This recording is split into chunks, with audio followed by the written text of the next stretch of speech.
अगं आई, या चेकवर सही कर. मला पैशाची गरज आहे. मला तनूच्या शाळेची फी भरायची आहे. गिरीश घाईघाईने म्हणाला. गिरीशच्या आई म्हणजेच पूनम म्हणाल्या, हो मी करते, पण आधी तू माझा चष्मा घेऊन आला असता तर बरं झालं असतं, कारण मला तू टाकलेल्या चेकवरची संख्या समजत नाही. बऱ्याच वेळानंतर पूनम या चष्मा शोधू लागल्या. जेव्हा त्यांना चष्मा मिळाला नाही तेव्हा गिरीश पुन्हा चिडला आणि म्हणाला, आई, तुझा माझ्यावर विश्वास नाही का? मी 10,000 रुपये काढत आहे, जे मी एका महिन्यानंतर तुला परत करेन. मी 10 लाख काढत नाही. दरम्यान सून अंकिता देखील म्हणाली, सासूबाई, तुमचा आता तुमच्या सख्ख्या मुलावर विश्वास नाही का? सुनेच्या अशा बोलण्यानंतर पूनम यांना स्वतःचीच लाज वाटली आणि त्यांनी काहीही न विचार करता सही केली. चष्म्याशिवाय त्यांना काही स्पष्ट दिसत नव्हते. त्यांनी गिरीशवर विश्वास ठेवला आणि सही केली. गिरीश त्यांच्या कामावर निघून गेला आणि पूनमसुद्धा त्यांचं काम करू लागली. पूनम या खोली साफ करत असताना त्यांना दिसले की कचऱ्याचा डबा पूर्णपणे बंद नव्हता. तो बंद करत असताना त्यांना दिसले की त्यांचा चष्मा त्यात पडला होता. अरे, हा चष्मा इथं कसा काय आला? कोणी फेकला असेल? यात त्यांनी चष्मा काढला आणि स्वच्छ केला. एके दिवशी पूनम म्हणाल्या, गिरीश, तुझ्या वडिलांची पुण्यतिथी आहे आणि मला 21 ब्राह्मणांना जेवण देऊन दान करायचे आहे. मी चेक भरला आहे. जर तुला वेळ मिळाला तर 10,000 रुपये काढून आणशील का? पूनम यांनी चेक गिरीशच्या हातात दिला आणि गिरीश तो घेऊन निघून गेला. रात्री गिरीश ऑफिसमधून परत आला, जेवण केले आणि त्याच्या खोलीत आराम करायला गेला. पूनम या गिरीशच्या खोलीत जाऊ लागल्या. त्या अंकिताने दार बंद केले होते. पूनम तशाच त्यांच्या खोलीत परत गेल्या. सकाळी उठताच पूनम यांनी गिरीशकडे रेशन आणि जेवणासाठी देणगीची व्यवस्था करण्यासाठी 10,000 रुपये मागितले. आई, काल मला वेळ मिळाला नाही. मी ते आणायला विसरलो. मी आज नक्की आणीन, गिरीशने एक निमित्त सांगितले आणि तो निघून गेला. 2-4 दिवस तो खोटी कारणं पुढे ढकलत होता. पूनमताईंना शंका आली, कारण याआधी गिरीश असं कधी वागलाच नव्हता. एके दिवशी पूनम स्वतः फिरायला जाण्याच्या बहाण्याने रिक्षाने बँकेत गेल्या. जेव्हा त्यांनी दुसरा नवीन चेक जमा केला तेव्हा त्यांना कळले की बँकेच्या त्यांच्या खात्यात 1 रुपया नाही. खरं तर बँकेकडे त्यांच्या खात्यात 10 लाखाहून अधिक रक्कम होती आणि दरमहा त्यांना व्याजही जमा होत होते. बँक खातं रिकामं आहे हे सर्व ऐकून त्यांना धक्का बसला. त्यांचे मन काही काळ सुन्न झाले. मग त्यांनी पाणी प्यायले. थोडं शांत झाल्यावर त्यांनी धाडस करून विचारले की सर्व पैसे कधी आणि कोणी काढले. बँक कर्मचारी त्यांच्या ओळखीचा होता, म्हणून त्यांनी चेक करून सांगितले की या तारखेला सर्व पैसे काढले आहेत. तुम्ही यावर सही केली होती, म्हणून आम्ही पैसे दिले आणि तुमच्या मुलाने म्हणजेच गिरीशने त्याच्या खात्यात ट्रान्सफर केले होते. पूनम यांनी सुटकेचा निश्वास सोडला, पण त्या आठवू लागल्या की मी कधी सही केली होती. त्यांनी डोक्याला ताण दिला तेव्हा त्यांच्या लक्षात आलं की त्या दिवशी त्यांना चष्म्याशिवाय काही सही केली होती. त्यांना स्पष्ट दिसत नव्हते आणि बरोबर त्याच वेळी त्यांचा चष्माही सापडत नव्हता. गिरीश आणि अंकिताने फसवून सर्व पैसे हिसकावून घेतले हे पूनम त्यांच्या लक्षात आले होते. या पैशामुळेच त्या स्वाभिमानाने जगत होत्या. त्यांच्या डोळ्यासमोर अंधारी पसरली. त्यांना काही सुचत नव्हते. त्यांचा स्वतःचा पोटचा मुलगा आणि सून त्यांचा इतका विश्वासघात कसा करू शकतात? त्यांच्यावर विश्वास त्यांनी ठेवला होता, त्यांनीच त्यांना विश्वासघात केला. पूनम नाराज होत्या. स्वतःवर नियंत्रण ठेवत त्या कसंबसं घरी पोहोचल्या. अंकिता मुलांना जीव घालत होती. त्या मनात विचार करत होत्या की जेव्हा तिच्या स्वतःच्या मुलाने त्यांना फसवले तेव्हा त्या अंकिताला काय बोलणार होत्या. पूनम यांच्या लक्षात आले की गेल्या 2-4 दिवसापासून दोघांचे वर्तन बदलले आहे. पूर्वी जेव्हा त्यांच्या खात्यात पैसे असायचे त्या दोघे पुढे मागे करायचे, पण गेल्या 4-5 दिवसापासून दोघांनाही पूनम यांची काळजी घेणे सोडून दिले होते. पूनम यांनी अंकिताला जेवण वाढायला सांगितले, पण ते ऐकूनही अंकिताने दुर्लक्ष केले. सासूबाई, मी मुलांना जेवण भरवत आहे, हे तुम्हाला दिसत नाही का? मी माझी मुलगी सांभाळू की तुम्हाला जेवण घालू की तुमची सेवा करत राहू? माझ्याकडे 10 गोष्टी आहेत. तुमची कामं कधीच संपत नाही. सुनेचे कटू शब्द ऐकून पूनम यांची भूक मिळली. आता सून काहीही बोलू शकते, कारण सासूचे पैसे घेऊन तिला जिंकल्यासारखे वाटत होते. बरोबर म्हण आहे ती, ज्याच्याकडे पैसे आहेत त्याचा आवाज चालतो. पूनम या न जेवताच त्यांच्या खोलीत गेल्या आणि खूप रडल्या, पण त्यांना सांत्वन देणारे कोणीही नव्हते. त्यांना त्यांचे सोनेरी दिवस आठवू लागले. गिरीशचे वडील मोहन यांनी पूनम यांच्या डोळ्यातून एकही अश्रू येऊ दिला नाही. मोहन हे पूनम यांची खूप काळजी घ्यायचे. त्यांच्या पत्नीच्या साधेपणा आणि सौम्यतेने ते नेहमीच प्रभावित व्हायचे. पूनम ह्या स्वभावाने साध्या आणि कार्यक्षम गृहिणी होत्या. त्या अगदी कुशलतेने कुटुंब चालवत होत्या. गिरीशच्या जन्मानंतर त्यांच्या आयुष्यात आनंद झाला. दोघेही गिरीशवर खूप प्रेम करायचे. मुलगा झाल्यानंतर त्यांना दुसरे मुलंही हवे होते, पण देवाने त्यांना फक्त एकच मुलाचा आशीर्वाद दिला. त्यांनी सुद्धा देवाची हीच इच्छा म्हणून स्वीकारले आणि समाधानी झाले. त्या सर्व लक्ष गिरीशकडे देऊ लागल्या. मोहन एका खाजगी कंपनीत मॅनेजर होते. घरात सर्व सुखसोयी होत्या. त्यांनी गिरीशला चांगल्या शाळा कॉलेजमध्ये शिक्षण दिले होते आणि त्यांना त्याच शहरात नोकरी मिळाली.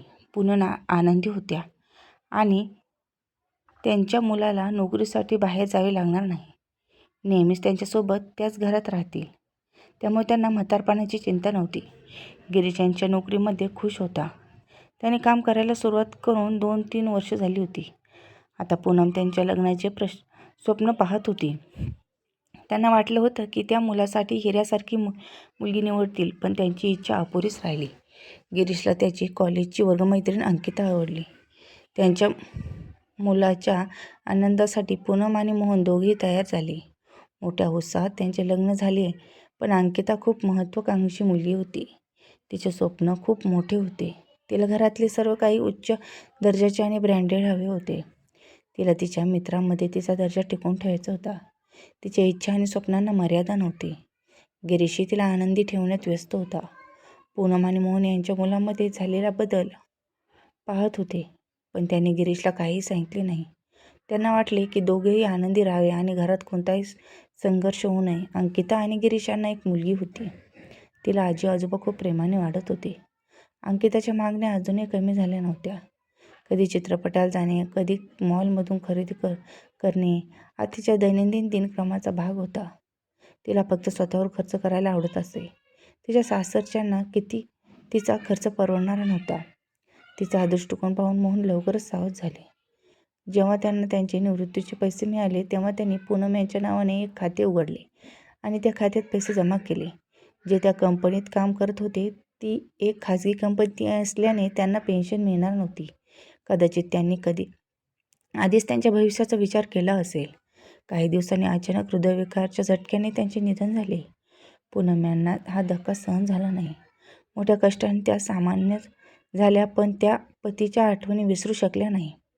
गिरीशची नोकरी चांगली चालली होती, पण तो कोणत्या ना कोणत्या बहाण्याने पूनम यांच्याकडून ते पैसे मागत असे.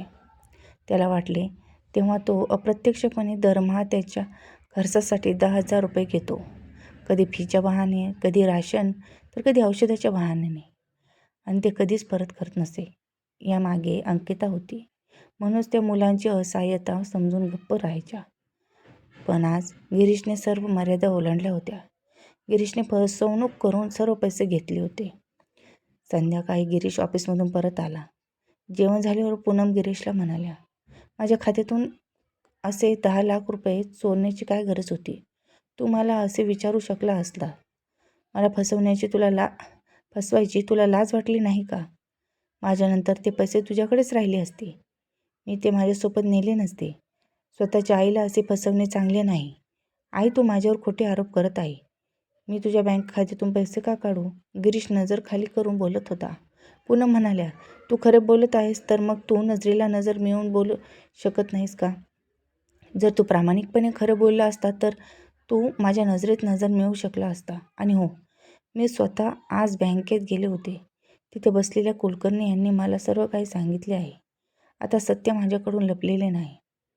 पूनम यांची बोलणी पूर्ण करण्याआधीच अंकिता आली आणि ओरडू लागली, तुम्ही माझ्या नवऱ्यावर असे बोलू शकता? त्या दिवशी तुम्ही स्वतः चेकवर सही केली होती ना, मग आता माझ्या नवऱ्याला दोष का देत आहेत? अंकिता, मी माझ्या मुलाशी बोलत आहे. तू काही न बोलल्यास बरे होईल. माझा मुलगा 10,000 रुपयाऐवजी 10 लाख रुपये टाकून माझ्याकडून पैसे हिसकावून घेईल हे मला कुठे माहीत होते? मी फक्त 10,000 रुपयाच्या चेकवर सही केली होती. अंकिता पुन्हा चिडून म्हणाली, जर तुमच्या मुलाने घेतली असेल सही, ते पैसे एका खात्यातून दुसऱ्या खात्यात आले आहेत. माझ्या नवऱ्याने ते कुठेतरी खर्च केले नाहीत. आता तुमचं वय झालं आहे. तुम्ही कधी देवाघरी जाले कोणाला माहीत आहे का? जसे बाबा अचानक गेले होते, नशीब त्यांना खातं उघडून पैसे तुमच्या खात्यात टाकले होते. नाहीतर त्यांच्यासाठी आणखी पळापळ झाली असती. पैसे घरातच आहेत. ते तुमच्याकडे असोत किंवा त्यांच्याकडे, किमान पैसे एकाच ठिकाणी ठेवले जातील. जर ते एकाच घरात असतील तर फारसा फरक पडणार नाही. गिरीश गप्प होता, पण अंकिता बोलत होती. अंकिता, खूप फरक पडतो. पण एक स्त्री जेव्हा इतरांवर अवलंबून असते तेव्हा ती तुटते. तुम्ही माझा स्वाभिमान हिरावून घेतला आहे. आता मी पैशासाठी तुमच्यावर अवलंबून आहे आणि मला तुमच्याकडून वारंवार पैसे मागावे लागतील. पण मी हे होऊ देणार नाही. तुम्हाला माझे पैसे परत करावे लागतील, अंकिता म्हणाली. मग तुम्ही आम्हाला कोर्टात खेचणार का? तुमच्या स्वतःच्या मुलाला आणि सुनेला तुरुंगात पाठवाल का? मला हे करायला आवडेल, पण मी हे करू शकणार नाही, कारण मी एक आई आहे. मुले त्यांच्या आईचे वाईट करू शकतात, पण आई कधीही त्यांच्या मुलाचे वाईट करू शकत नाही.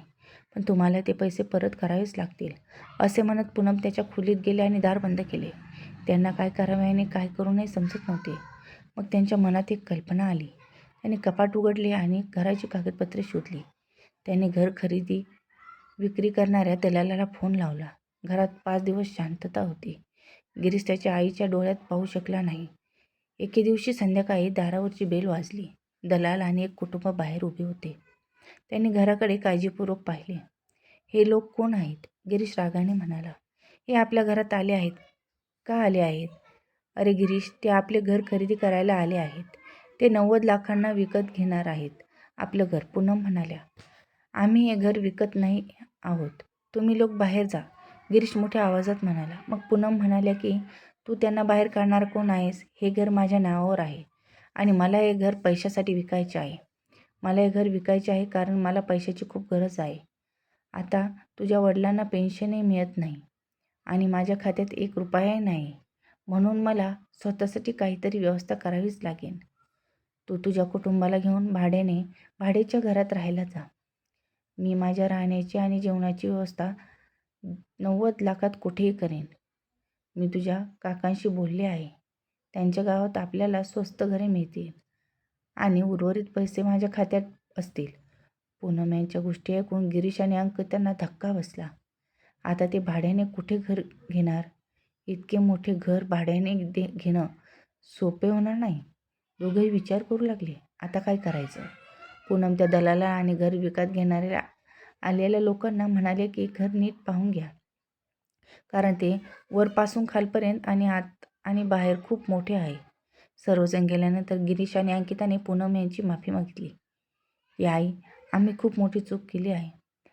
तुम्ही आम्हाला माफ करा, पण आम्हालाही असे बेघर करू नका. पूनम या देखील फक्त अभिनयच करत होत्या. त्यांनी दोघांनाही माफ केले, कारण याआधी अंकिता आणि गिरीश यांच्याशी कधीच वाईट वागले नव्हते. गिरीशने पूनम यांच्या खात्यात 10 लाख रुपये जमा केले. आता पूनम या पुन्हा स्वाभिमानाने जगू लागल्या. तर मित्रांनो, अशी आईवडिलांची जमापुंजी त्यांना न सांगता स्वतःच्या स्वाधीन करून घेणे फार चुकीचे आहे. ते निघून गेल्यानंतर ती रक्कम मुलांनाच मिळते. उगाचच ते जिवंत असताना अशा प्रकारे त्यांची मालमत्ता हडपणे, त्यांना मानसिक त्रास देणे फार चुकीचे आहे. या कथेबद्दल तुमचे काय मत आहे? कमेंट करून नक्की सांगा. कथेला लाईक, शेअर आणि चॅनलला सबस्क्राईब करायला विसरू नका. परत भेटू अशाच नवनवीन कथांसोबत. धन्यवाद.